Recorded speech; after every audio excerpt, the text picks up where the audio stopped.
It looks like it is on. Okay, it seems like we're live now, right? We're live now because, hey, I think, maybe the powers that be, when they saw what this wonderful topic was going to be, they were like, listen, we don't want this information to get out there like that, right? But we're here. We're finally on. We're live. The conspiracy theory is not going to hold us back. So awesome. Welcome everybody out there in Facebook land and live land, wherever you may be in Zoom land.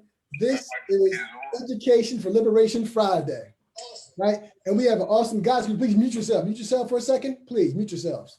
We have an awesome panel of educators, activists, counselors, coaches, and just good old-fashioned folk from the African diaspora, talking about something that's very true and near and dear to our hearts, HBCUs.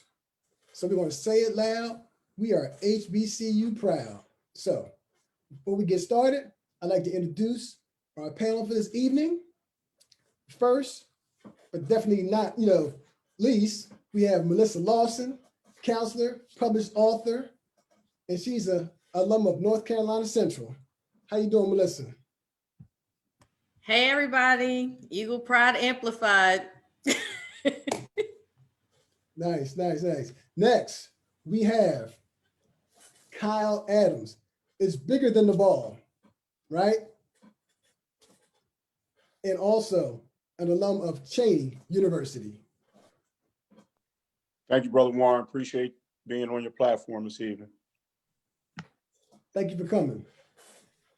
Next, we have Dr. Linda Johnson, professor at University of Maryland Eastern Shore, and also an alumnus of Lincoln University. Good evening. Thank you, Damon, for inviting me. I'm excited about this conversation. How you? Okay, we're going to get into that in a second. We'll get into that. We definitely will have an opportunity to do all that. Also, we have, a surprise guest, an amazing educator, a historian, a world-renowned lecturer. We talked a while back and I said, your brother, I would love to have you on because you work at HBCU, you attended at HBCU, can you make it on? He hit me and I said, brother, my schedule was free, so here I come. We have Dr. Chike Akua, professor of educational administration at the Clark Atlanta University. Good evening, Dr. Akua. Good evening, peace and blessings, everyone. CAU strong. Peace. Next, we have two, I still call them young men because, hey, I guess I might be the elder on here. I guess, I don't know. I'm going to assume I'm the elder. I'm just going to take that. I'm going to own that, right? I'm going to own that. Next, we have one of the guys that I coached in high school, actually, back in the 90s. And that would be Maurice Suggs, professor, instructor, soon to be Dr. Maurice Suggs. Hey, at Delaware State University. DSU, the best HBCU in the world. And big shout out to all my students that are watching today. And thanks for inviting me. I'm looking forward to a great dialogue today. Absolutely. And we'll get into what's the best and what's not. We're going to get into all that. They're all the best. And then last and definitely not least, my man since 7 years old, he was 7 years old, back at Bethune Elementary School, and then ended up going on and becoming an amazing activist in the Philadelphia area, and currently runs his own organization. As I plant the seed, he's the founder of the organization and actually a Cheney alum as well, Brother Ryan Harris. Hey, what's going on, y'all? I'm glad to be on the call. Thanks for Warren for always inviting me to these calls. I love doing this. And I already see some hell linking in the chat and all that. I already know what type of conversation it's going to be, but I just want to start off by saying we are the first HBCU. Okay, all right. We're going to clear the air a little bit about that a little bit as well, but that's not the main focus of our conversation. Our conversation right now tonight is to make sure that the community, especially young people, get inspired like all of us did, right? To go to HBCUs and to keep that legacy going So yeah, that's what tonight's work is about. So I'm going to share my screen right now and go over a couple of fun things, a couple of facts.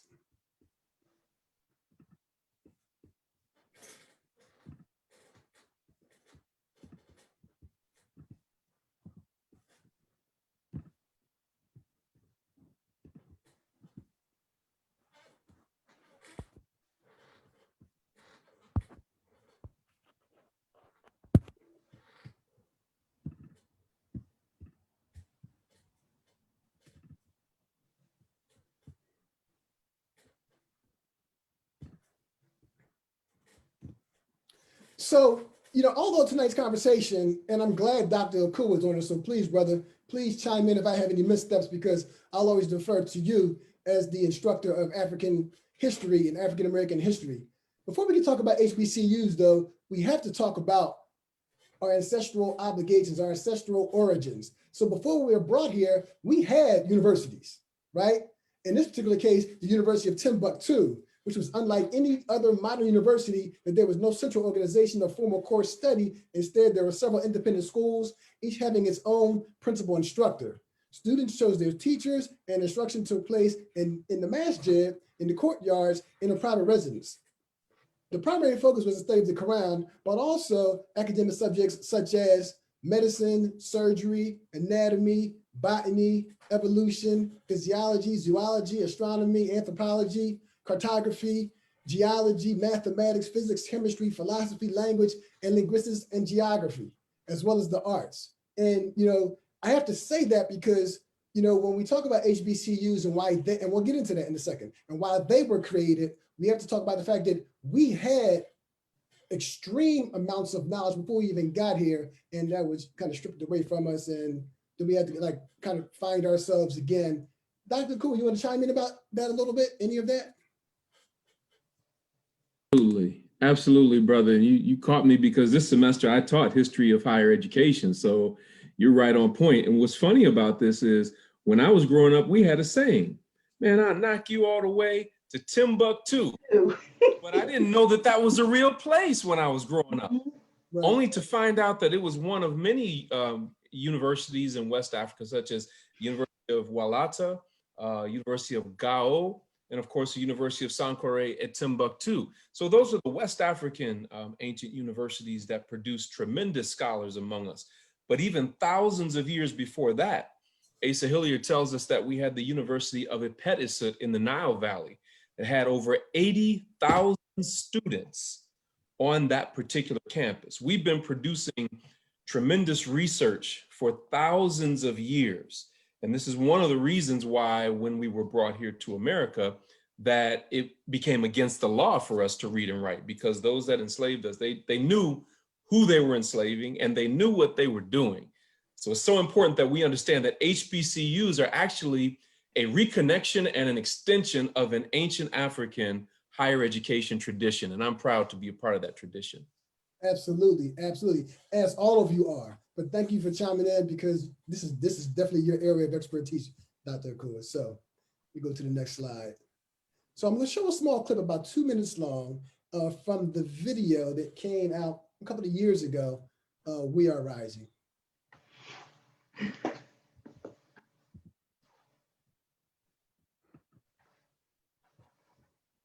You can't fix the economy until you fix the COVID crisis. And he has no intention of doing anything about making it better for you all at home in terms of your health and your safety.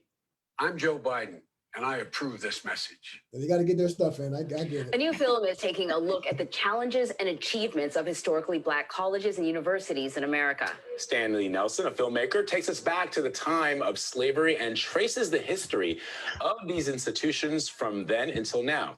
Here's a preview of his PBS documentary, Tell Them We Are Rising. The question for African Americans has always been, what is education's purpose? Who controls it? And what is the relationship of education to the broader aspirations of our people? The more the system denies you the chance to read and to write, the more that becomes a prize that you must have. Black colleges were redefining what it meant to be Black in America. You were pursuing a career where intellect mattered. An educated Black population could not be an enslaved Black population. If you weren't out there demonstrating, then something had to be wrong with your school. We wanted freedom now, but whites were not prepared for any changes here. I think they should be kept out any way possible.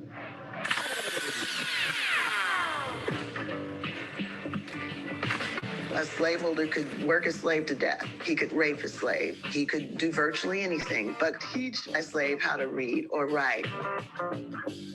As soon as the war breaks out, the first thing they want is to get an education. They wanted those schools to be as free as possible from paternalism, from racism, whether subtle or blatant. Movements are easily birthed on HBCU's campuses. We must love and protect each other. We're all going through the same experience. HBCU is somewhere where I can be completely myself. The Black college experience provides the place to be in the majority. That is such a unique and empowering experience.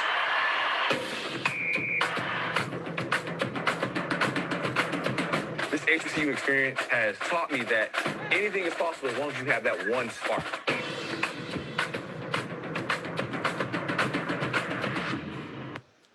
So if you have not seen that video, have you guys seen that video before? We are right, yes. Awesome. So for those out there in the world, if you have not seen that video, I strongly recommend you check that out. That's a great, great video to give you some insight into HBCUs. So, essentially they were created, to establish and serve the educational needs of our ancestors, but primarily to work for others, right? Primarily they were centers not created by us, but created for us to kind of glean, our cream of our crop to go then kind of integrate, so to speak, into the world ultimately. And prior to their establishment, and even for years afterwards, we're not allowed to go to PWIs. And then for many, many years, we're not allowed to go to PWIs. But these right here were the epicenters of what we needed to survive as a people. And that struggle still continues to this day. So you see the signs here, and let's just get it out the way. You get it over early because there was a little friendly bantering, prior to we get this out the way. Listen, let's look at the mathematics of it. I'm gonna just do this for a second. And I will say this, right? Shane University started 1837. Lincoln University started 1854. However, let's be honest. We started out as the Institute for Colored Youth. We did in Philadelphia. And then, Lincoln started as a full-fledged university in 1854, right? We began the Ashman Institute. They started at the Ashman Institute. Is that correct? Absolutely. Correct, but it was a school of higher ed as opposed to. Absolutely. But here's the thing. So semantics, if you guys are the oldest school for Black people, but we are the first HBCU. And the thing of it is though. Diversity. But go ahead, I digress. And the thing of it is though, they're first in all of our hearts, right? Whether you went to Cheney, whether you went to Lincoln, they are first in all of our hearts, right? So that's the bottom line. And so our talk tonight is not just about that.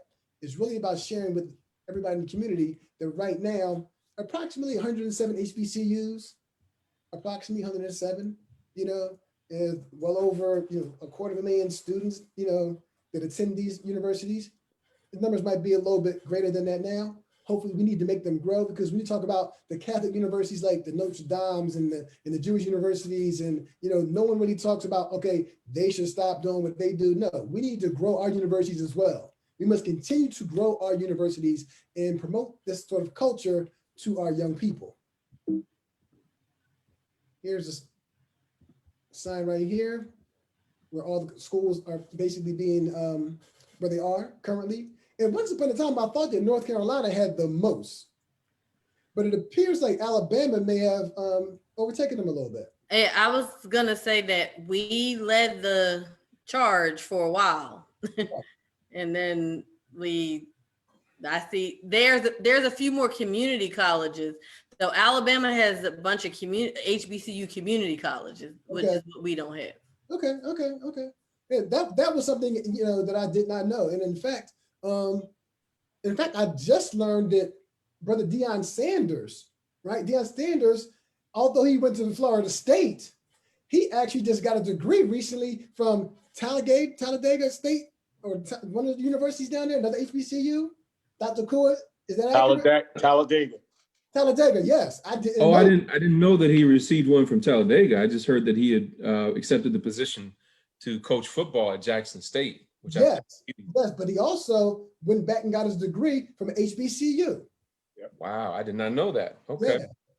And actually, some of these have been merged and or closed. Like Barber Scotia doesn't exist anymore, and even some of the ones in Alabama. So it's an ever changing field. Yeah. So we're about to get into the meat of our discussion in a second. So right now, listen, I'm asking you guys, our panelists here, shout out whoever HBCU alumni or an employee that influenced you.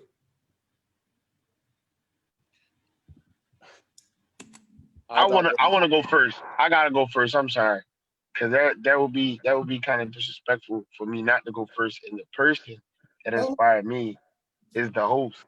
So I want to give Mr. Warren a big shout out, because one thing that I pride running my programs off of is exposure. And because of him, if I was never exposed to Cheney University in second grade, there was no way I would have picked Cheney, because I wouldn't have known anything about it. That was the first encounter and the last encounter I got until I got into high school. And then when they asked me which school I want to go to, it was a no-brainer for me. So I appreciate you for that. It changed my life. It gave me a lot of my identity and showed me who I am. So I appreciate you, and I'm forever indebted. So that's why I pretty much do the work that I do, because you planted that seed in me, and it's my duty to make sure I do what I do. So I appreciate you. Thank you, brother. You're doing a wonderful job. Maybe we have time, I'll show the video, like 2 minutes of that video from 30 years ago, I guess, or whatever it is. So who else? Who else wants to jump in? Who else enlightened you? I'll go. Okay. I actually was inspired to attend North Carolina Central by my high school counselor. So I'm from Philly, but I went to high school in North Carolina for the 4 years that I was in high school. And much like I do with my students now, I had one-on-one meetings to process college applications. And in my college meeting, my counselor, there's very few Black students in my school. I went to a largely white high school, very large school. And my counselor pulled me to the side. It was a Black woman. I'll never forget her. And she said, you can go anywhere in the world, but you'll never get an HBCU experience from anywhere in the world. She said, you should really consider an HBCU. And if I had to choose for you, I would choose North Carolina Central University. And I had already visited 3 different times. And I was like very impressed. I had already made up in my mind. I had visited A&T, I had visited Winston-Salem State. And I was just in Fayetteville State, but I was convinced that North Carolina Central was the place to be. So she really cultivated my decision. And so for that reason, that was the only school I applied to. Now I was sought after. PWIs had offered me scholarships. I turned them down. My mom was very upset, but North Carolina Central University gave me an academic scholarship, and I went, and it was the best decision of my life. And now I pay it forward. I have 3 students currently there. Nice, amazing. Yeah, I want to give a shout out to Alfonso Stevenson, who was a counselor at Bartram University, Bartram High School, and he was an alumni of Delaware State University. And he was like, Maurice, you need to check out Delaware State. It's HBCU. They're going to care of you. And so he actually drove me to Del State for a tour. And it was like, when I went there, it was like young people that looked just like me on campus, and they were aspiring to be successful, not just in the classroom, but even outside the classroom. And so I believe in giving honor where honor is due. If it wasn't for him to drop that seed at Delaware State University, I probably never would have went to Delaware State University. And so big shout out. And then I think the last person I want to shout out is a person who hired me at my first job at Lincoln University. Her name was Rita Myers, and she saw so much potential in me, and she gave me my first opportunity. So I want to shout out Mr. Stevenson and Ms. Rita Myers for hiring me at Lincoln University. That was a great decision, brother. That was awesome and amazing. Who'd like to go next? I'd like to go. So there's two things I'd like to say. I'd like to give a shout out to Lincoln in general. I graduated from high school in '81. I did not decide to go to college until mid-August of 1981. And despite that, Lincoln University accepted me, brought me in, and just wrapped me up. They nurtured me and just brought me into the fold. And I think if they had not done that, not even planning to go to college, if they had not wrapped me that way, I think the results could have been quite different. The other person the person I did want to give a shout out to was the chair. I was a chemistry major, and the chair, Dr. Subarao. He was Middle Eastern, but he was darker than I was, and he experienced some of the things that we've experienced. And he asked all of us what our ambitions were, and given that I had limited exposure to many professions, I decided to be some technician, and he said, no, you are greater than that. Don't let society determine what you would be. And he made it his mission to put me on a path for success. And I appreciate all his efforts.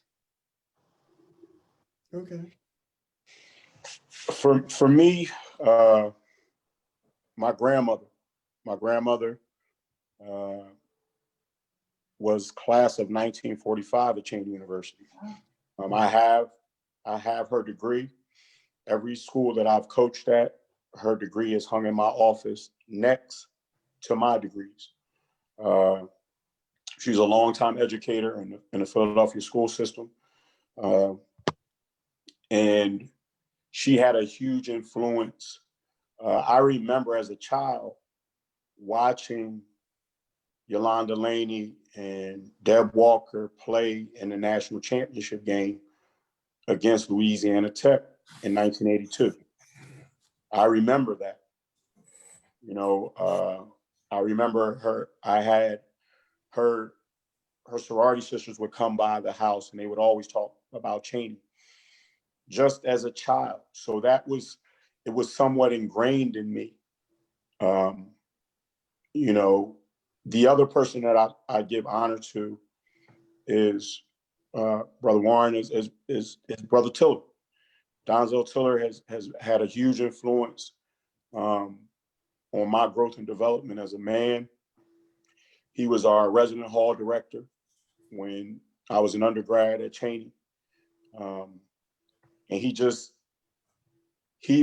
is what we all aspire to be, working in these spaces. He's always understood his position as an educator. And he's had a huge impact on my growth and development as a man. And then to further that, me going to work in higher ed. Those two people were huge for me. Thanks. For me, I went to Hampton University undergrad. I like to say that I was born in Ohio, but I was reborn at Hampton University. That was the perfect place for me to be. And at the time of my acceptance, I was accepted on probation because I had been a struggling student in high school. but very quickly being surrounded by Black excellence, rose to the standard and was able to make the dean's list and was able to stay in the honors dorm and so forth, and graduated with honors. I credit my brothers with introducing me to Hampton University because they went there before me. I had the opportunity to visit with them, and they kind of paved the way for me to go there. In addition, my sister later became a professor at Clark Atlanta University and encouraged me and my wife to move down to Atlanta. And that's where I pursued my master's degree. And when I first stepped foot on the campus, I said, man, I would love to teach here one day. And as the Most High would have it, I'm blessed with that opportunity to do that now. So very thankful for my immediate family and the impact that they had on my life. We were very much an HBCU family. My mother went to Howard University. My father went to Meharry Medical College. So, you know, HBCUs are in our blood. Outstanding and amazing. You know, and although I'm asking you questions, I just got to chime in just a little bit. And you know, my experience, so my first experience I've ever seen HBCUs is what I saw on TV occasionally when I watched Grambling, right? So for me, as football, anyone who knows me knows the football was a big part of my life. And always, when I started thinking about, I could probably play college ball, you know, I want to go to like a Grambling, right? Well, Grambling wasn't really recruiting in Philadelphia. They got enough folks down south to recruit from, but I was, you know, getting some looks from various schools, you know, the Cheneys and Dell State, and even A&T. Coach Mo Forte came to my house, if you know that name, and even Billy Joe. Shout out to Billy Joe. And I turned him down the last minute, Billy Joe out Central State. Shout out to Big E, Eric Williams, you know, who did end up going out there and I didn't, and ended up going to Cheney instead. But it was the best decision for me at the time, which takes me to my next question. When did you first fall in love with HBCU? So many of you said some things already about people, but when did you first fall in love with HBCU? If that's different than what you've already said. I can speak to that. I remember it was kind of like it was yesterday. So I had a little car, and they had like these open house flyers that were posted at my school in 10th grade. So me and my cousin and a couple of people, we went to open house. And immediately I was like, oh, this is nice. Like, you know, I'm up here, like they had rolled out the red carpet. I mean, it was drums, it was this, it was, you know, the Deltas were, well, I was seemingly attracted to them because I'm a Delta, but now, but you know, they were doing their thing, and it was a lot going on. So I was like, oh, okay, this looks like the place to be. Like this, everything they said, it just felt like this was home. Like no matter. So then the following year, I was like, I'm gonna go back to open house again because I just didn't want to make sure. And the next year, I was like, this is still home. And it was nothing that I could do it was nothing they could have done wrong in my eyes. So, you know, my senior year, I said, well, let me just try some other visits. I visited, you know, like I said, I visited A&T. I went to A&T's homecoming. And you would have thought, because A&T's homecoming is like bigger than life. It still, Tupac was there, Mary J. Blige. It still wasn't enough to keep me from going. So I fell in love with North Carolina Central the day I stepped on the campus, and I am equally in love with it today. So much so that I get trained every year as a Hart trained alumni to recruit students from our area to go there. Anybody else? I think for me, you know, a lot was seeing school days, you know, watching school days and then, you know, following that with, well, I think you even take it back to the Cosby Show and just the different images that the Cosby Show presented to us of a different world, right? A different world. Well, the Cosby Show leading into a different world, right. You know, because they were Black college grads. He used to wear HBCU sweatshirts a lot of times. Yes, sir. Absolutely. And they met at Hillman. They talked about that all the time. They talked about Hillman and they talked about what the impact that Hillman had on them. And I think leading into a different world and seeing school days gave me it excited me about what it looked like for us to be in these enclaves and be educated and have our own social space. That excited me. So those, you know, being a 70s baby growing up in the 80s, that was big for me. Okay. Anyone else?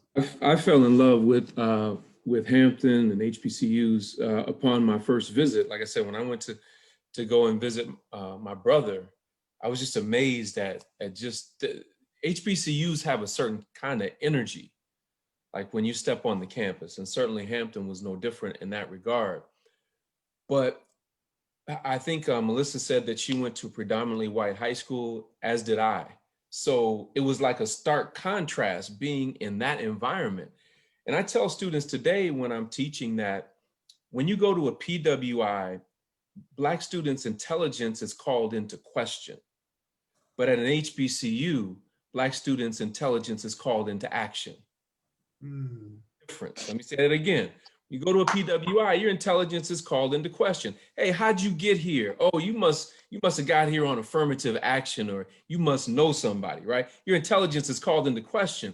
But at an HBCU, your intelligence is called into action. We already understand your intelligence. You're intelligent, and we're going to hold you to that. We're going to set the standard and help you meet that standard. And that's what made me fall in love with Hampton, where you had people coming from all over America. You had Caribbean Africans, you had continental Africans, and it was just a beautiful mix. And I saw the same thing at Clark Atlanta University, where I am now. So there's so much to love about HBCUs. Ladies and gentlemen, listen, the next person's about to go, but if you hear Dr. Akua say something, write that stuff down, because you're getting a bargain tonight. Definitely write that stuff down, because he has a lot of quotables. I have several of those books. Write that stuff down. Appreciate you, Doc. Go ahead, Dr. Johnson. You about to go? I think I wanted to kind of piggyback on that. I know in high school, so society has tried to condition us to believe that intelligence was a bad thing. We had to downplay it. If you were one of the smart kids in high school, you had to downplay that, and you had to do other things to show that you could fit in. So if you had other talents, if you could play in sports, if you could do poetry, if you could do any of those other things, you tend to, in the public, put them up on higher standards and pretend that they had more value, just to kind of not be the victim, so to speak, of the ridicule of you think you're so smart kind of thing. So when you go to an HBCU, as Clive mentioned, we already know you have intelligence. So now you're able to open up and kind of reveal those other talents you have and be this whole person, so to speak. And all of that will get nurtured. And so I think when I first went to the campus and I didn't have to hide that I'm a science person, I didn't have to hide. I did play college ball for a year or so. And I did do some other things, and my whole person was able to come out at a HBCU. At a PWI, that would not have happened, because my intelligence would have come into question. I would have had to defend my intelligence, and much of my energy would have gone into that instead of my other talents. And so I think HBCUs really let you be you. Yeah. Anyone else? And for me, when did I fall in love with Dell State? When I realized that people at Dell State loved me. And I think, that's really big with HBCUs when we get into the new environment of higher learning and just academics.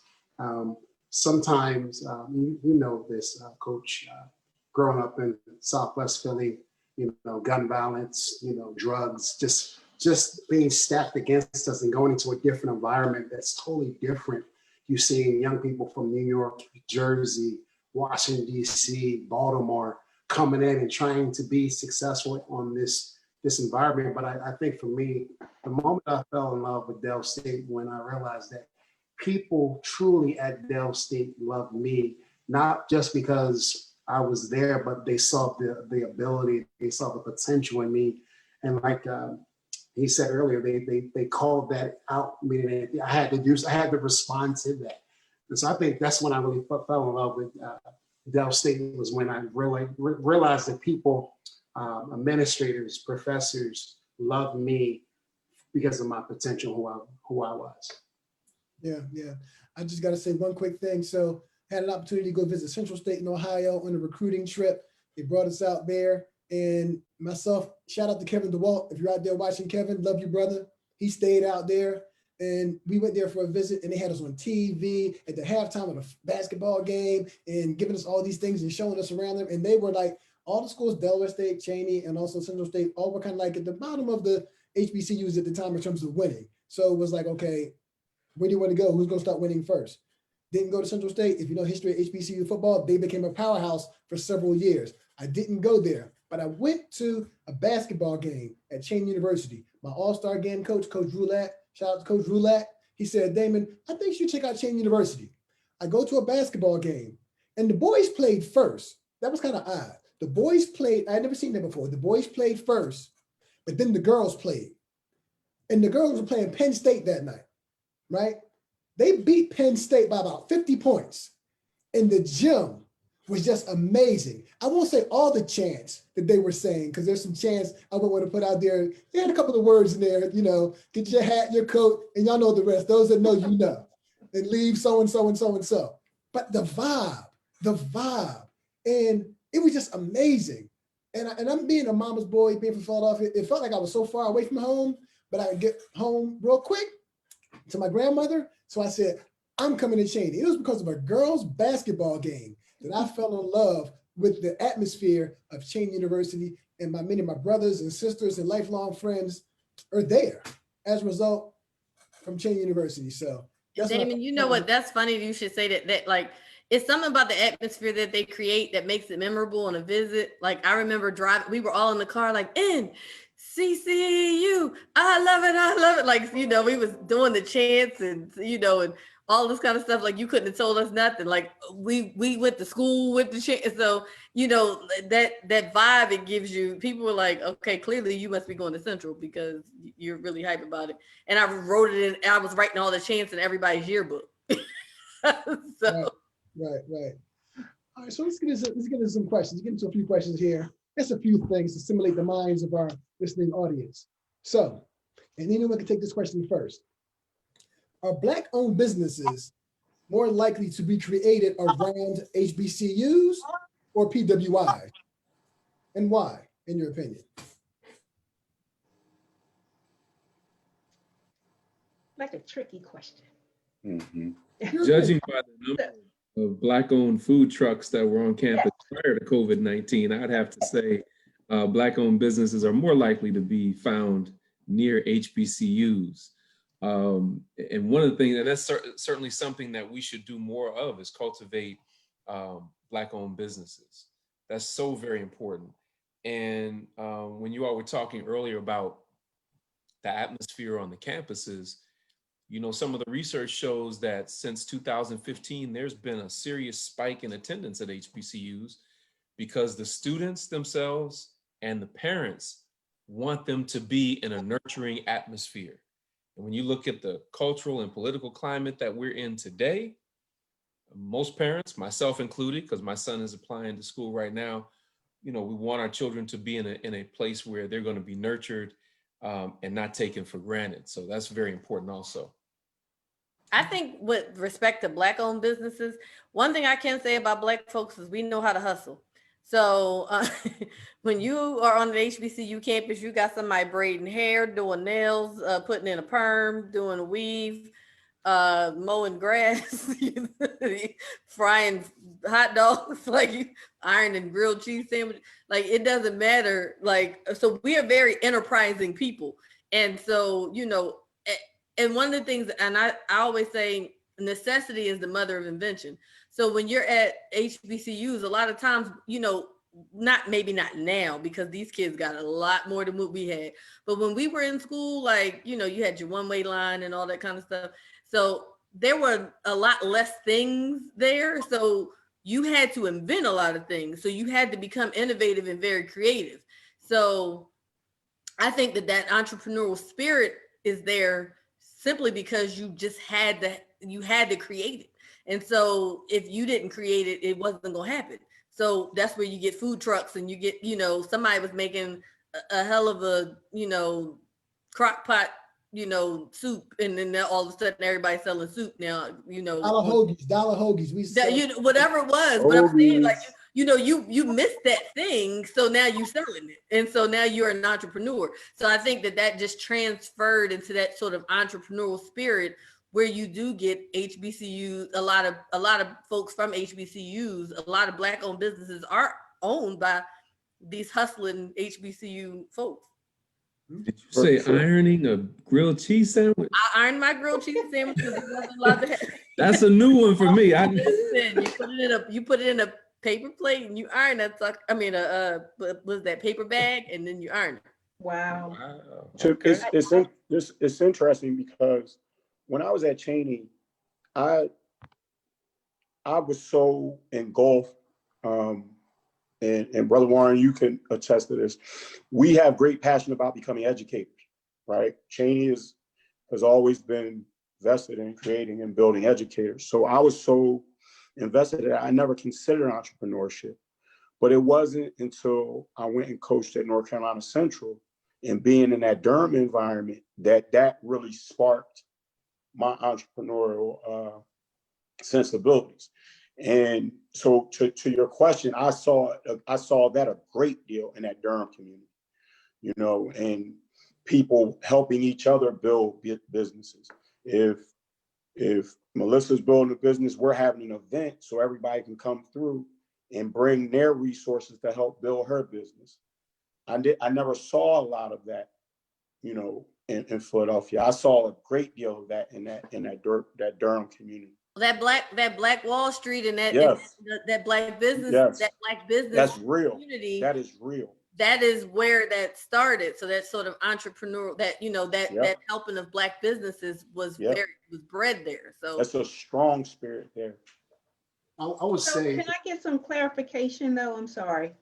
So was the question centered more around those who attend HBCUs venturing out and creating businesses, or are you asking, are Black businesses attracted to the site where HBCUs are?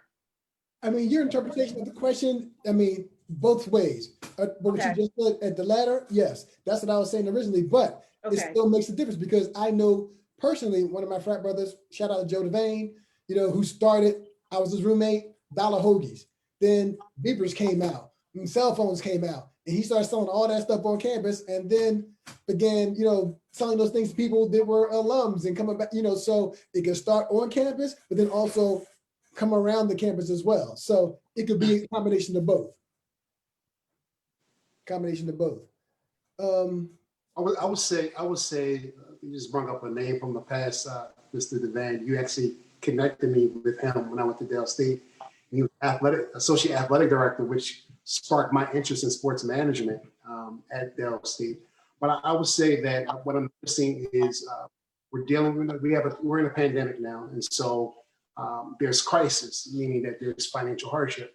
And what I'm seeing is I'm starting to see the spirit of an entrepreneur in African Americans because of a great need to generate finances.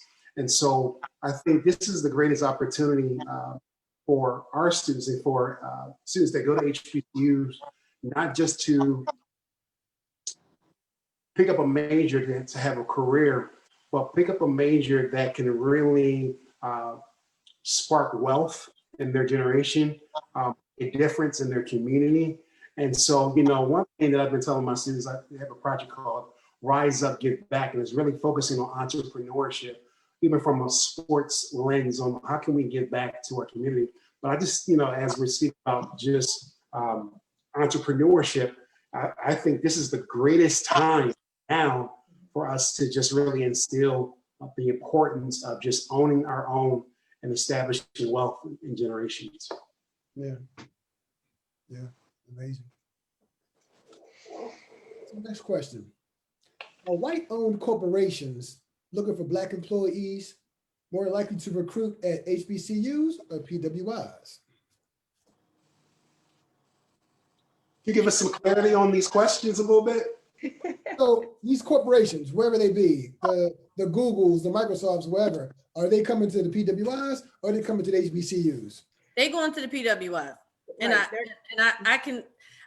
one of my biggest pet peeves is, so it's this sort of and Dr. Akua kind of touched on it a little bit, but it's this kind of thing that, you know, if you're in an HBCU, you're in an inferior institution. It's not like you're learning what you've learned it's not good enough. So, you know, if you're at a PWI, you know, you've learned so much more, right? When in fact, that's not the case, because, you know, they're holding our feet to the fire at an HBCU much more than, you know, for the learning than they would be at, you know, they're grading on curves and all that. But what my experience has been is that, like, in a previous job before I came to education, everyone was a Penn State alumni, like, and they were like, oh, Penn State is the greatest thing on earth and this, that, and the third. And I didn't go to Penn State, you know, obviously, but then I was pursuing a master's degree, and my boss was really offended that I was getting a master's degree and he didn't have one because he went to Penn State.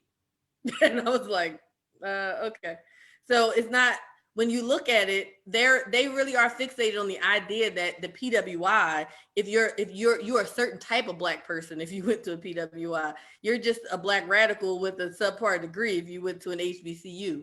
And I feel like Kamala Harris might be, you know, she is now putting that on the map with her running for vice president from an HBCU and pushing that narrative. Like so proximity to whiteness is what you're talking about. That makes people think that you have an opportunity, that you're successful. And I think when you start to talk about this, you look at these different student athletes that are starting to consider, you know, HBCUs over predominantly white institutions, because they're seeing, and parents are starting to see and understand. That's the other key part of it, that you don't have to go to their schools to have an opportunity to be successful, right? Everything is based around feeling like we have to go to their schools, because if we go to their schools, then we can get jobs with them. But to the brother's point, people are starting to think about creating and making their own. So we don't see the same level of value in having to go to their institutions, because we can create our own. We can go to our institutions and build them up and create our own. So I think that that's important to recognize. I agree with Brother Kyle. At Clark Atlanta University, we actually have an entrepreneurial and innovation institute. And it's because more and more of our young people are interested in entrepreneurial pursuits. And there's so much to be said when you talk about intellectual authority and the fact that our intellect and our institutions are oftentimes called into question. I've been invited to present at a number of PWIs, including Harvard. And I never saw anything that they had that we didn't, other than a $36 billion endowment. That's the only thing Harvard had that CAU doesn't have, or that Lincoln or Dell State, or any of the wonderful HBCUs that are represented here, Cheney State. So the myth that there's something more to be gained, as Kyle said, in proximity to whiteness is deeply problematic. We have to first value ourselves, see the value of being in proximity to ourselves, and then we'll be able to advance even more as a people. I just wanted to add a little bit more to that as well. The idea of these corporations recruiting at PWI, a lot of times just boils down to familiarity and their access to it and their perceptions of it. They will recruit from named white institutions, And if they are looking for someone of color, they're going to go to the named HBCUs. They're going to think of the Morehouse and the Spelman, those types of institutions. And so they do believe in general that HBCUs have subpar education.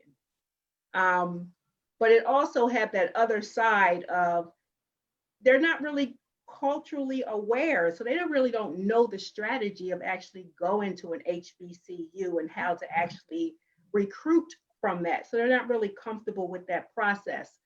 So the higher schools, they believe that they're more in line with the white schools that they recruit from, so they're more comfortable going there.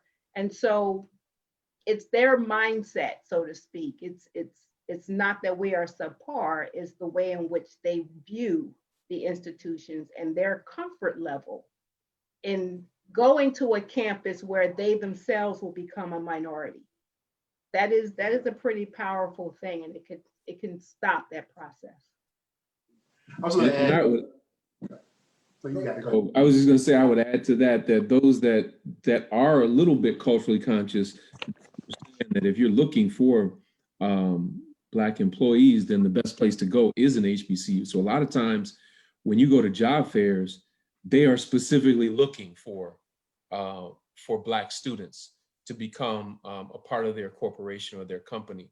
And that is one of the benefits of being at an HBCU, because if you go to a job fair at a PWI, they're likely looking for white people, right? But if they're on campus at a career fair at an HBCU, then you know they're looking for Black people. I was going to add that I think I saw something that the president of Wells Fargo came out and apologized because of, he said, lack of diversity amongst his administrative team. And so, I think the climate of the country and this what's going on, there's an awareness of the importance of diversity. And I think, this is one of the greatest, hopefully, this is just my opinion, the greatest opportunities for HBCU grads is that they're coming into hopefully a new thrust of diversity, awareness, and sensitivity. And now they should be able to take advantage of these doors that may have not been open for us when we were graduating. Yeah, I find that the Wells Fargo gentleman, I found him to be problematic, given that Wells Fargo's headquartered in Charlotte, and yeah, the HBCUs are everywhere around him. So I just really felt that really kind of made it problematic for me. But I think with respect to white corporations, when they actually consult with other Black folks that are in and around their corporation, I think there needs to be also a shift in the thinking of Black folks around HBCUs too, because we are our own worst enemy around that. So, if we're going to recruit our own people, we are sometimes not looking at an HBCU because we went to a PWI. We have this sort of, this us versus them situation, because again, we see this argument all the time, even around athletics. Like, you don't send that kid to the D1 Black school, send him to the D1 white school, because again, there's some sort of white supremacy embedded within us that we don't believe, that we still feel that it's not, it's still inferior. We're demeaning our own expectations. So until we get a handle on that sort of us versus them, this sort of, house Negro, porch Negro, field Negro conversation, then we'll be all right. That's a great segue into my next question, which literally is, are Black athletes more likely to graduate at HBCU versus the PWI? I would say yes. Having coached the last 20 years, with the majority of my experiences being at HBCUs,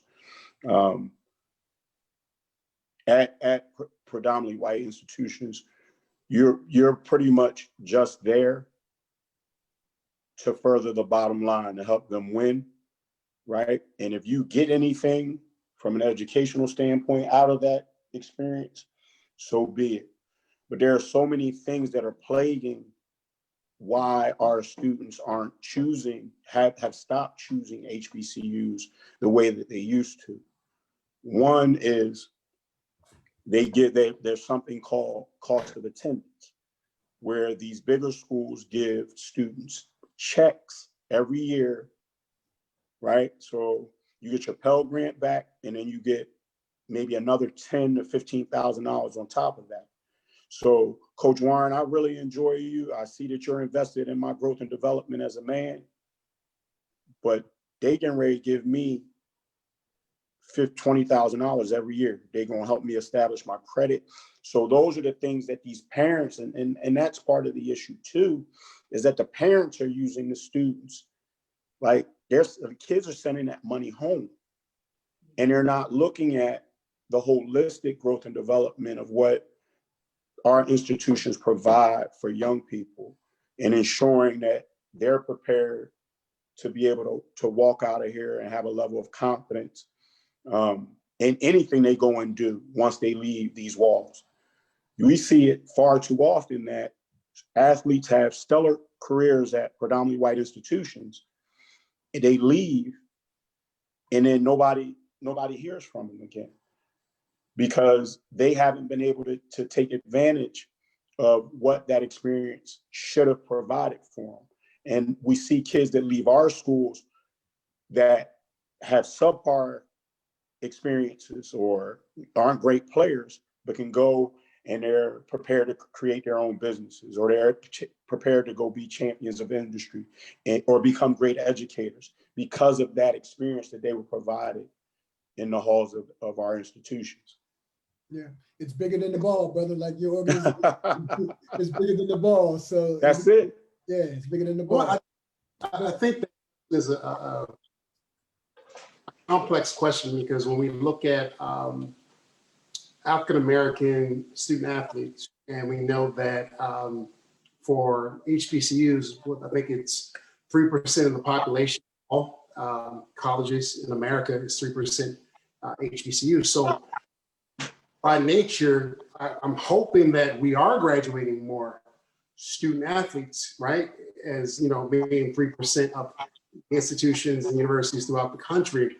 But we got to look at it from a PWI standpoint too, because a lot of athletes that are African Americans are playing these, football, basketball, track and field.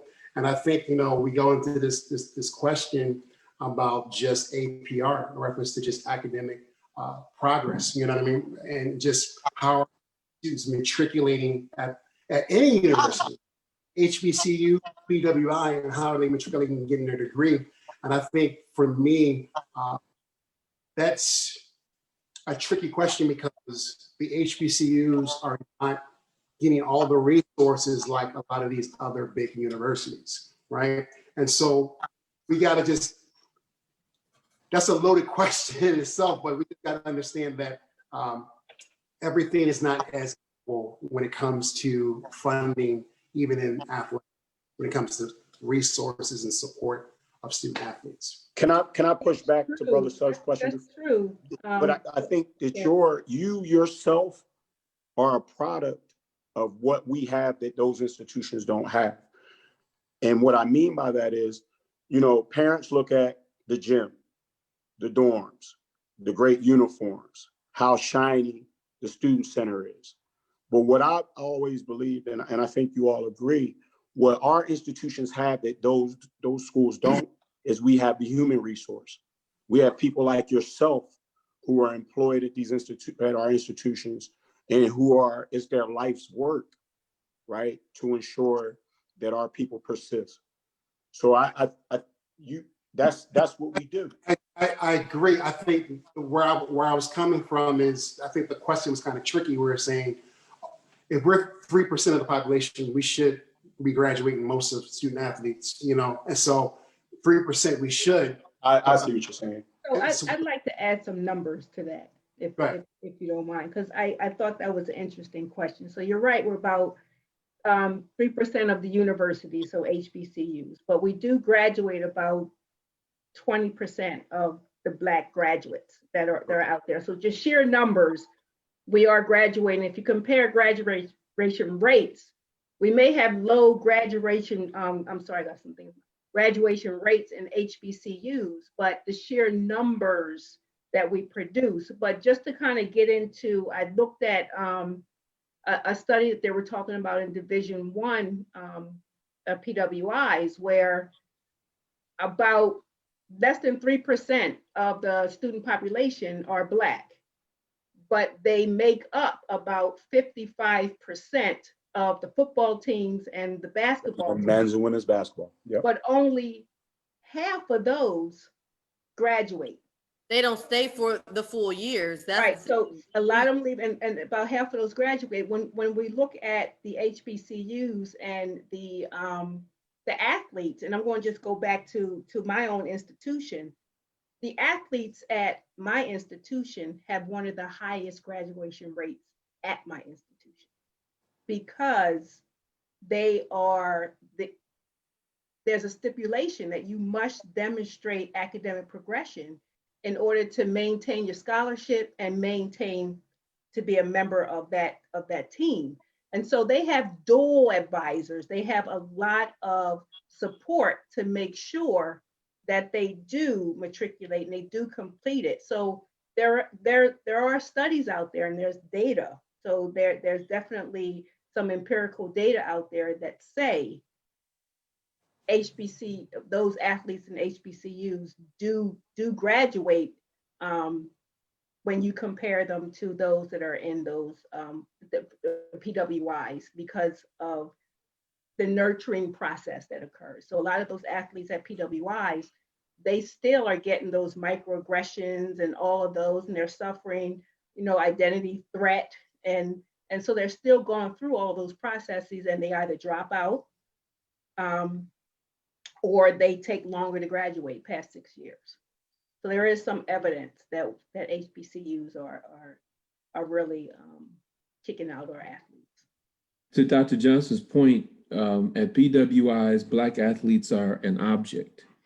At HBCUs, Black athletes are a subject, meaning we're given the attention not just as athletes.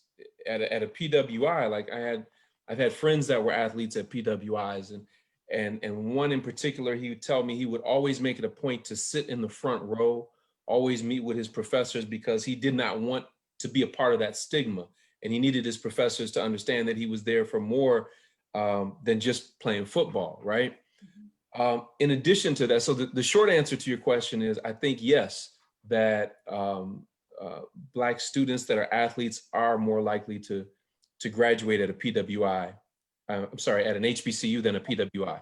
I don't have the empirical data behind that. That's just my sense and my guess.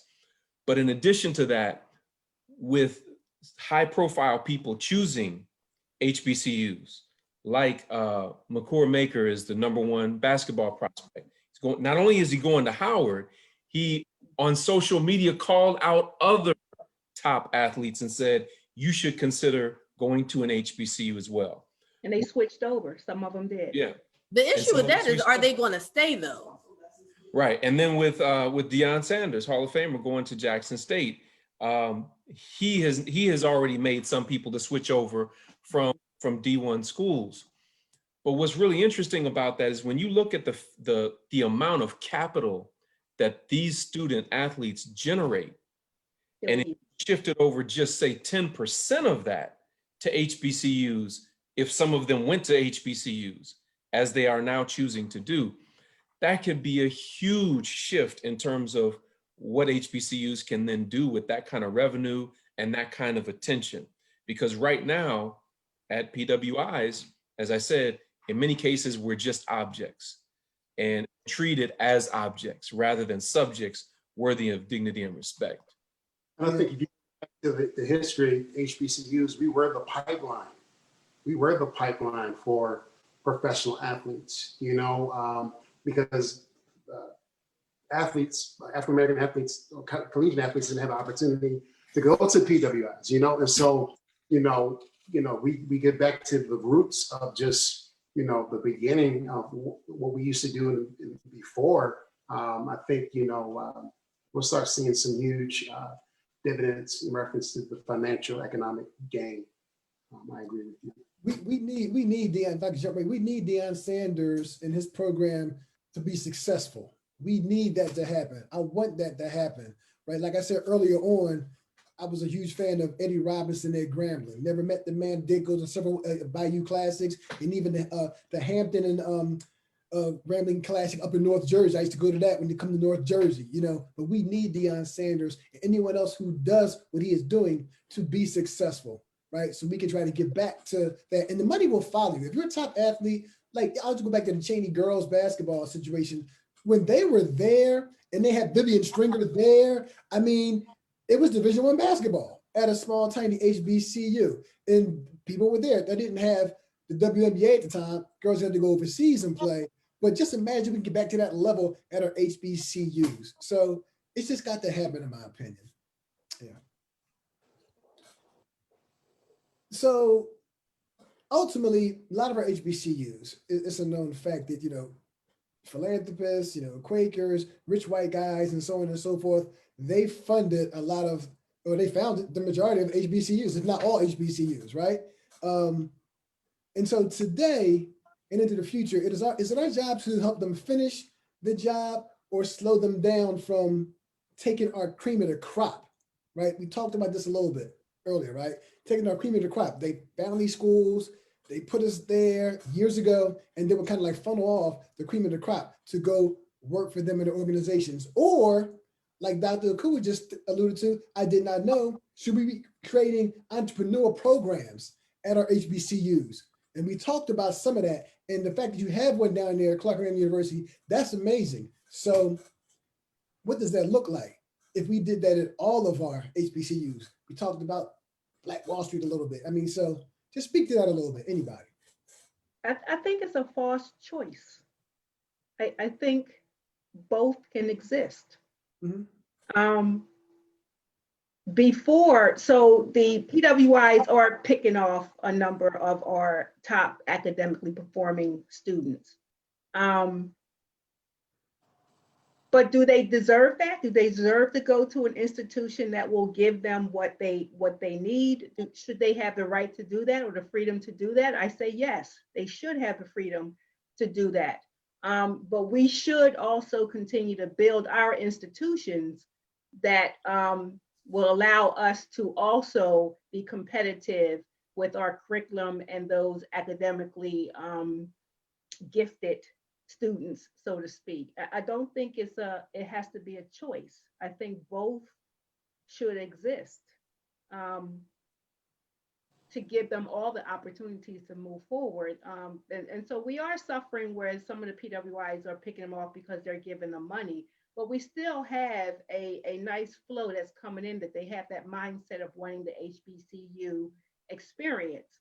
And we ought to prepare for that and ought to pull up or bring up our HBCU so we can be just as attractive as those other institutions that are picking those students from off the top. One of the things that I, as a counselor, that I'm seeing is I'm hearing from a lot of parents is our top students are not being recruited by HBCUs. So, you know, that's one of the challenges, like academically, like they aren't getting the mail from HBCUs. They're getting the mail from Harvard. They're getting the mail from Yale.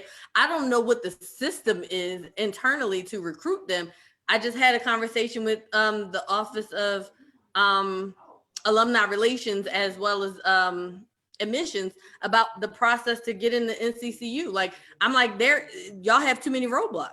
So, you know, you're doing too much to stop the people at fairs we meet and things like that. And y'all don't want to use Naviance, like the simple stuff. I think part of our problem is systematic, internal. Like we need to step our systems up inside of HBCUs. We have too many conversations with alumni, and all of us probably can attest to there's some form of fashion that we all have a gripe with financial aid, the bursar's office, or the registrar's office for when we were a student. And people don't want to cut through that red tape or admissions. So when we look at the systems that are kind of out of whack, and then we're trying to attract the top talent to our schools, we got to work on that. And then we also had to reach that top talent. They don't want to spend the money. Like my school didn't want to spend the money to get on the Common App. They was like, that's too much money. But A&T on the Common App. And then they worry about, so A&T is getting, the number one, the number one HBCU in terms of students right now. So they have the highest enrollment, over 10,000 students. They're on the Common App though. So that those kids are applying for free. It's easy access. The materials can go to them free. So we need to do better at the systems and also attracting how we engage with that top student, and whatever that looks like, whatever PWIs are doing, that whatever Harvard and Yale are doing to get that number one student, then we need to do that too. Well, Melissa, money definitely matters to do that. And unfortunately for many of our HBCUs, we don't have that budget, and that's affecting it. We just don't have that budget. It's easy to send out a whole lot of correspondence. It's easy to put a team to call people, the students every day. And it's easy to do that when you have the resources to do that. And we're, you can't deny it, we are strapped for that. And it's unfortunately, that's the consequence of that. Some of it is low hanging fruit though. Like some of it is just electronic systems that people aren't willing to invest in. Like I think we are being our own worst enemy in some cases. Again, we poorly run systems that will help us operate more efficiently. Because there's no, like my nephew had a terrible experience unfortunately at Dell State. My sister did anyway, because she tried to send something to financial aid. The lady said, well, that's going to take about 45 business days to get it up. I'll get back to you in about 45 business days. She said, why do you need 45 business days to get it off a fax machine that's sitting behind you? Like, that doesn't make any sense. So, we don't, those systems are not like, that just seems lazy. And so when you see those kinds of barriers in place, and then we're talking about top talent, if those experiences are replicated or talked about or because people talk, like I tried to do such and such, and then here we go, I had to jump through too much red tape and now I don't want to go, because that happened for me and a student. He had jumped through too much tape to go to A&T and he ended up at Morehouse. And so it was like. But see, Melissa, that's why we need you. And no disrespect to where you are now currently getting your checks from, but maybe you need to go work at that level, right? To educate these people what they need to do. Because I know how you get, I know your grind, I know your passion. You need to be at that level. Listen, I don't work there no more, I don't care, but I'm trying to jam you up. I worked at one of those institutions, right, Kyle? No. You did. Here's a Too thought. much red tape for that one. That's why I had to leave. I'd like to pose this question to everyone, right? This is a thought. Regardless of, you look at us as a people, regardless of where you did your undergraduate work at, predominantly white institution, whatever. You look at institutions like a Brigham Young. Who maintains Brigham Young? Mormons maintain Brigham Young. Who maintains Notre Dame? Catholics maintain Notre Dame. Who maintains Yeshiva? People of the Jewish faith, right? Regardless of where we went to school, right? Black people as a collective chose to give money back to historically Black institutions as a way to lift our community, right? So maybe our generation, maybe my 7-year-old son, maybe it doesn't reach him, but that next generation, maybe they don't have to just go to these different schools because the gym is old or, there's asbestos in a residence hall, because we as a community have given to our institutions to lift them. I've been on all these, I'm on different Zooms, and this is a question that I posed, and no one, like, why don't we see the value in ourselves in our own institutions? Like, many of us feel like we've gotta, white is right, and we have to run to that. And I think that in that conversation I've had, people give to experiences, right? We all talk about these great experiences we had and that kind of thing. But the thing that Black folks are really, we get a little bit of money and we want to hold on to it. And we want to know where our money is going. right? So we like, let me make sure it's pointed to the thing. And so we give to specific things that we can like see. And so if there is not something we can see tangibly, we have trust issues with money. So, you know, it's like, what am I giving to this brick? Like, what am I giving to? I need to see tangibles. And that's what keeps us from blindly giving money, because then you think they're going to misappropriate my funds and where's it going, who's going to get it? You know, that kind of thing. So unfortunately, if we didn't have the trust issues we had with money, and we just trusted that they're going to do right by the money, then I think more Black people would do that. And unfortunately, there's too many Black folks who talk about the things I just talked about, like they can't get a dime of my money the way they held me up in financial, you know, they still thinking about what happened to them as a student. So as much as, you know, once you take away the fun experience you had, you start talking about the systems. Now people are like, I'm not giving to that system. So what do we do? Like calls like this here, I guess what we need to do at some point in time, maybe we can circle back and maybe get a larger forum and get a panel to talk to these university presidents and some of you on here, right, may end up being university presidents someday. I'm looking at 3 potentials right now. We need you. We need to come partner with you, right, to ensure that we set some sort of conversation up. To then listen, we want our people. Like, believe me, Brother Akua, I am Dr. Akua. I'm going to tell people that Clark Atlanta University has an entrepreneurship program. Right, and I know several CAU grads, right? So go there. Who else has that? We need to start funding kids. Not only an entrepreneurship program, but you also have Dr. Dennis Kimbrough, the author of Think and Grow Rich, A Black Choice, and several other national bestsellers. Just wanted to throw that in there also. Not a problem. And yourself too, brother. So, you know, I know you're being humble right now. You're down there too. So I want to let you know that Delaware State, we have a minor in entrepreneurship. So just wanted to say that. Okay, listen, we need to know that. We need to know that. I just want you to know I have kids at all of your schools. I have a few graduating from Clark right now, and I have 5 that's on their way down there that's right now. And Delaware State, I got about 16 there. In Lincoln, it's a zillion. Keep sending them. Keep sending them. Nice. Absolutely. So, you know, we kind of talked about the next question, you know, which was basically some people believe that we don't need HBCUs anymore because of integration, right? But it's clear that we still need them. I mean, I think, you know, it's Dr. Joyce DeGruy in PTSS, you know, post-traumatic slave syndrome. So it also impacts our mind, how we think and see ourselves, you know, and we have to like figure out those years of trauma and overcome those years of trauma, right? And I'm putting it out there to you people. If you haven't read that book, read that book, read some other books, and try to fix whatever trauma is going on in you to stop, you know, utilizing self-hate, unconscious self-hate, you know, because a lot of it is tied to that. And yes, nothing is perfect, right? And we have different experiences. You know, I remember the old gentleman at the registrar's office, you know, back when I went to Cheney University, you know what I'm talking about, Kyle Tall, I forget his name, may he rest in peace, right? But yeah, there were some challenges back then. The systems were so old and everything. And I started at Cheney University in 1983, right? So I might be the oldest on this call. Well, you know, I'm the oldest on this call. I'm gonna say it like that. I started in 83, I'm the oldest on this call. So, but I was going through systems like that, right?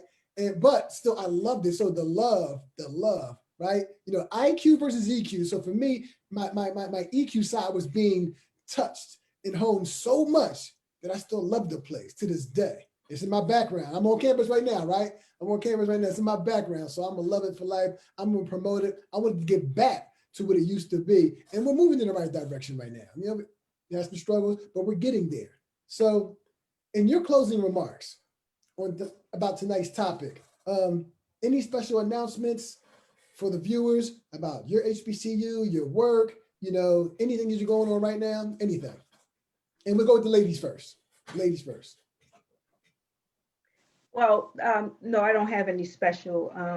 Again, I'm at UMES, which is what is an HBCU. Of course, we're in the middle of the pandemic, just like everyone else, and so we're in the middle of trying to do everything remotely. So all of our energies are in that.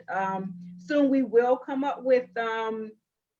Will be a recruitment project that is coming up because we are trying to increase our numbers given the circumstances that we're in right now. But UMES is a awesome place to be. It is uniquely placed. We have the water, we have the agriculture, we just have the atmosphere. If you want to get away from all the hustle and bustle, UMES is the place to be. Come and check it out. It's a beautiful campus. We have beautiful faculty. Just come and check us out. Okay. I don't have any particular announcement. I do want to, just say that there's no place like the sloping hills and verdant greens of North Carolina Central University. It is like an amazing, first of all, it's a beautiful campus, and they had the state of North Carolina has given us $1 zillion.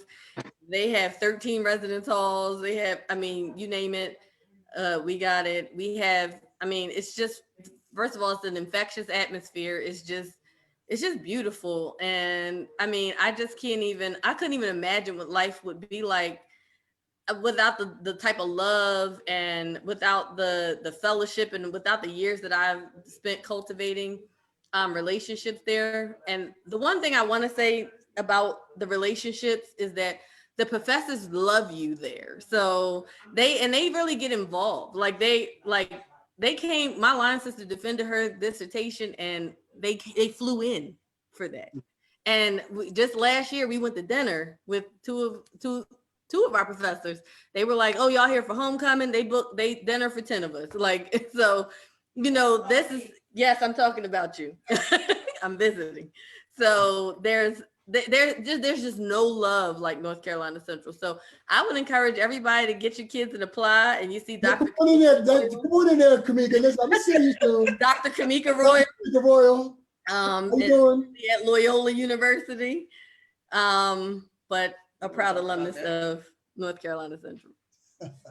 That's awesome. Brothers?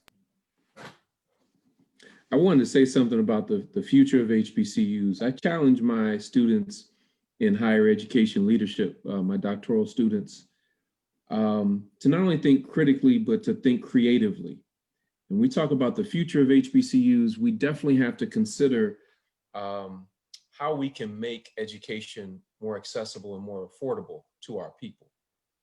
And to that end, I want to encourage everybody to take a look at Dr. Boyce Watkins' The Black Business School, blackbusinessschool.com, because that is a model that we need to be looking at. There are thousands and thousands of Black people across America who want an HBCU experience, but they don't live in close proximity to an HBCU. I think as devastating as COVID-19 has been, it could represent the greatest opportunity to HBCUs in particular, from the standpoint that we could make our offerings more accessible to our people across the country through virtual platforms like this. So we have people across the country that are working on their doctorate right now at Clark Atlanta University, and specifically wanted to come to an HBCU because some of their colleagues had been to high-profile PWIs and were treated terribly and had to go through all of the politics of doing that. But then again, coming to an HBCU where they knew they would be nurtured and where their presence was valued.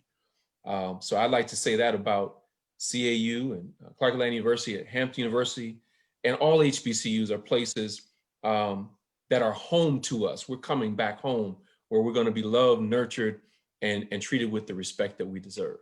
Yeah. And before we go on, I just have to give you a shout out, brother Dr. Akua, for coming on tonight. And for those educators out there, be sure to check out his platform, the Teacher Transformation Institute, because anything you need to have in terms of culturally relevant and responsive teaching practices, this brother right here got you. Trust me. Appreciate it, brother. Thank you. Problem. Okay. Kyle? Yeah, I just want to, Brother Warren, I just want to thank you for just this opportunity tonight to be on, but also to be amongst this group of educators. I got 2 pages full of notes from just different things that everyone has talked about. I think, for me, I've been blessed that, I look at, Dr. Johnson's at UMES. I've been on that campus. and had an opportunity to engage with students on that campus. I've coached at Delaware State. I've coached at Lincoln. You know, I've coached at Central, and our schools provide something for young people that cannot be replicated anywhere else. I don't care how big the buildings are, how nice the dorms look, how sexy the grass is. The things that you will receive at a historically Black college and university will change and impact your life for generations to come. And I think that's the thing that we all recognize and realize is how our involvement in being educated at these schools and serving at these schools, how it's changed the trajectory of our lives and our families' lives for generations. So I just, you know, I think for any parents that are on the call and were unsure about the choices that they want to make for their children, I hope that tonight you heard some things that really help you in your decision as to where you think your child should be educated. Because I think, to Dr. Akua's point, we are definitely in a time where parents want to see their children in nurturing, loving environments. And I feel like no other environment provides that than historically Black colleges and universities. Indeed, true indeed. Well, I want to say it was an honor just to have a good conversation with you all. And I pray that everyone is remaining safe during this pandemic. At Delaware State University, exciting time. I don't know if you guys know, but we just acquired Wesley College. And so it's the first time a historical Black college and university has acquired a non-historical Black college and university. And so we're in the process now of just merging the college now into a state university. So I wanted to shout out our board of trustees and our new president, Dr. Allen, who has some brilliant, new, innovative ideals of moving the university forward. And so it's an exciting time. You know, you have to think about it, you know, Wesley College is a predominantly religious school, right? And, you know, at times Del State, you know, historically it's been considered the outcast university because you have UD up in New York, you have Wesley, you have all these other schools. And so for us to acquire Wesley, it's a great time for the university to see the future of the university. And so even though we're in a pandemic, it's a good time for Delaware State because we're in a new season of our institution.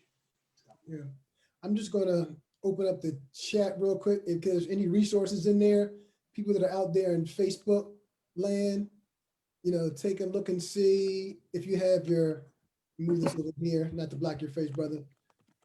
Put your contact information in there, people, right? Kyle has the stuff in there. So panelists, please put your emails in there real quick for somebody to contact you into the chat. And I'll move that right there for a second. And I'll just say that, you know, it was an honor to be on this call tonight with all of you. Thank you for coming in to be a part of Education for Liberation, you know, Fridays, you know, say it loud, we're HBCU proud because we all are. And although we talk about, you know, the Cheney and the Lincoln and the Cheney versus the Del State, this one versus that one and whatnot, we all love ourselves, right, on this call. We all love you out there in the world. And we want you to strongly consider looking at the opportunities, you know, that are presented at an HBCU because we got at the end of the day. You see what's going on in the world right now, right? You see what's going on in the world right now. And we saw Sister Kamala a couple of nights ago representing from Howard University, right?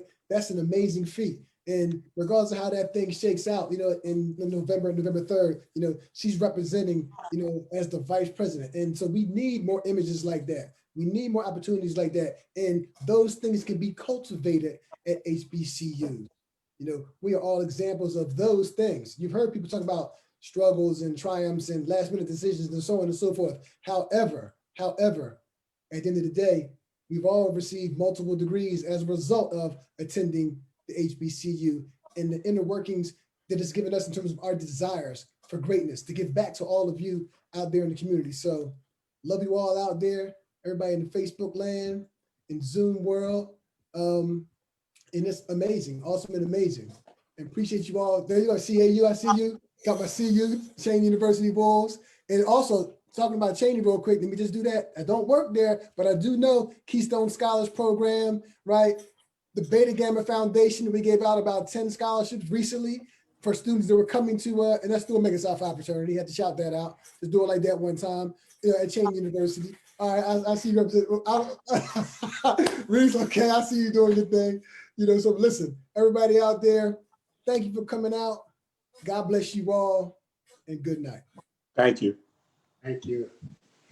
Goodbye, students. I love you guys. Peace and blessings.